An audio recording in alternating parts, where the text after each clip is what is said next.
Squared up time. It's Cam and B Money. Yo, all in. I'm ready, man. This Sunday, all in. Early. We got a noon start time this time here in the Central. Time. It is in England. But next year it's not going to be there. No, we're in Texas next year. But then they're having another pay-per-view in England. Yeah. It won't be all in. Is that right? Is that what I saw? That's what I'm understanding. I'm not sure what it's going to be yet. I wonder what the reasoning is for that. Is he finally realizing that he can't sell all these tickets? Well, here's the thing. Last year's All In was one of the biggest sells for AEW. 70,000. Yeah, it was amazing. Overseas. Now, I will say this year's tickets aren't as impressive. What numbers are we looking at now? I think it's in the 50s. The last I saw, last I looked, was a couple weeks back, but it was around that 50,000 mark. And I still think they're around, probably mid-50s is what last time I saw. I think they're probably high 50s or 60s now. But just a guess, so I don't know. Yeah, that's kind of crazy how their biggest shows have to be overseas. I mean, that's where they're selling tickets. And even in WWE, we've seen, they're doing that now because they can get those high crowds. Believe it or not, they can charge more for those tickets. They can charge more. We got catered over here in the U.S. We did. We took it for granted. We did. Now they're doing every other pay-per-view overseas. WWE is. And it's funny because we're doing things that we hadn't done before. Saudi Arabia, obviously. Yep. Japan, we haven't done in a long time, but we've been doing that now.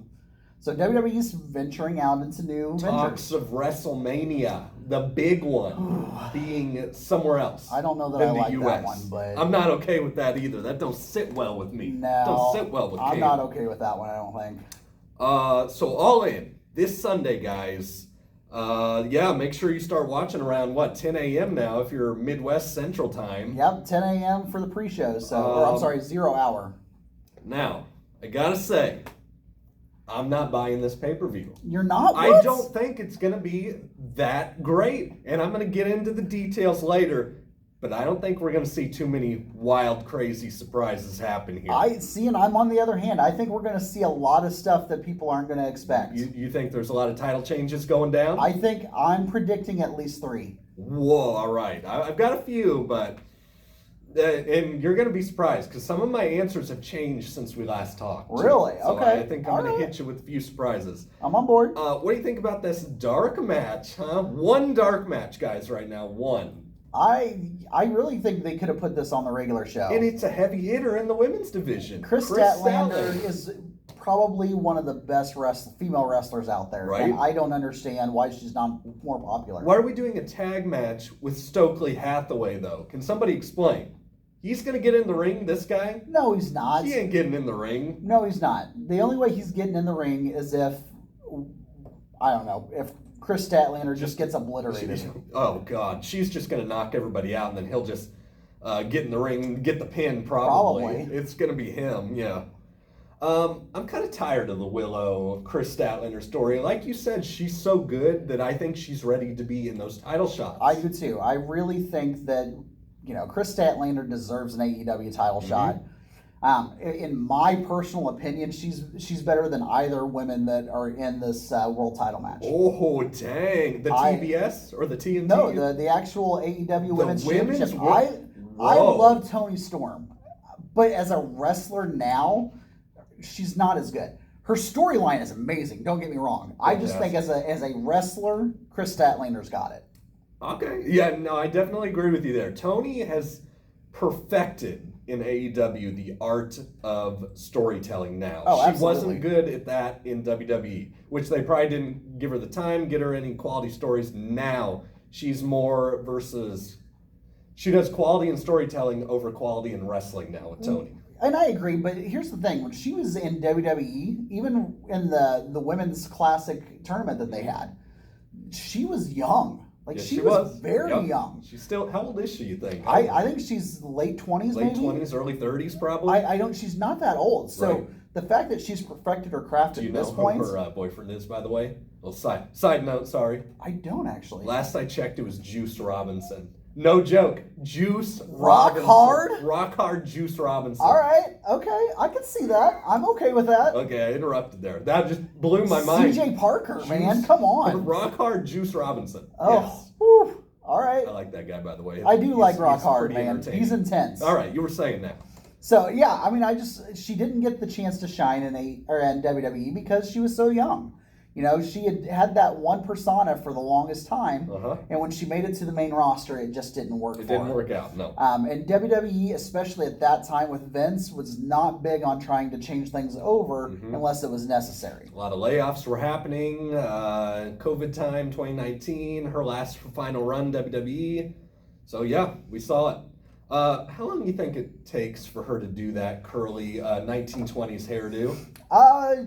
It takes quite a while. She's got to be in that chair for a minimum of 2 hours, right? I was going to say at least an hour. So. At least, right? Yeah, I think She's all done up. At least it's not super long anymore. So that's a huge plus. That's why she cut it, man. I'm telling you. Oh man. All right, so Chris Statlander's winning that dark match, correct? Yeah, I'm gonna agree with what you said earlier. Stokely Hathaway's gonna win this match. He's gonna get the pin. You're thinking.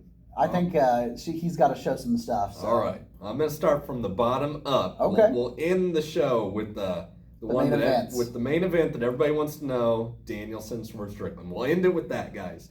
Let's kick it off with the London ladder match for the AEW World Trios Championship.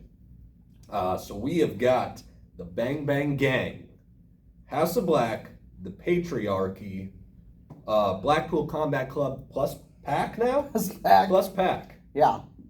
Interesting. Yeah. Very interesting. Blackpool Combat Club, Claudio Castagnoli and Wheeler Yuta, your boy, your favorite wrestler in the history of wrestling, Wheeler Yuta. Probably the biggest waste of space in AEW. The biggest waste of a contract we've ever seen. It's terrible. I don't get it. This is going to be, first off, this is going to be wild, without a doubt. We're going to see some good stuff happen here. I was kind of torn on this, actually, because I love some Patriarchy. There's no doubt. And I think that if the Patriarchy wins, it's going to be because of Killswitch. And he's going to get no credit, zero credit. Well, of course he's not going to get any credit. They're going to completely dump on this guy if they win. But I'm going to go House of Black on this. What? I told you I'm going to surprise you today. I think that they're going to take it. So here's how I feel about it, okay? Patriarchy not walking away with the titles. I don't think there's any situation where they have to have the titles. This was just a way for Christian to look good. Right.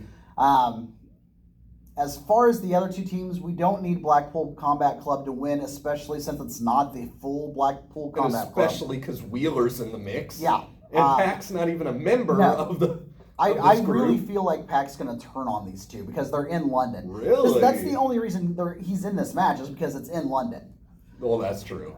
So not how I would have booked him, but I would not let's get either. that right. So I hate to agree with you, but I'm going House of Black as well, man. Man, we both skipped the Bang Bang Gang. Yeah, because here's the thing. House of Black, we just got the renewal of Buddy Matthews. We know that Aleister Black, whatever you want to call him, is probably going back to WWE at some point, but it's not yet. His contract's still not up. Mm-hmm. So I think House of Black's taking this. Honestly, this group, House of Black, I think it honestly centers around, I know everybody thinks Malachi, but Brody King, I think, is going to be the all-star of that group. He is the all-star. I've never been a fan of Malachi. I mean, I loved his entrance and everything like that, but his fighting style is just, it reminds me too much of Steve Blackman back in the 90s. See, I liked him in WWE, Aleister Black. I did. I enjoyed his matches. Nah, it's just, and Buddy Matthews is a great talent. He just needs a little more push. He does not have the right character. No. I'm sorry. You're in this dark group, this devil-worshipping group, as so to speak, and the guy's name is Buddy Matthews. Buddy Matthews? Yeah. You got a guy like Brody King and Malachi Black, and you got Buddy Matthews. It just seems like he should be in an episode of Boy Meets World. Exactly. This character, no, he needs a new character. But, yes, I would like to see him go off on his own. Yeah.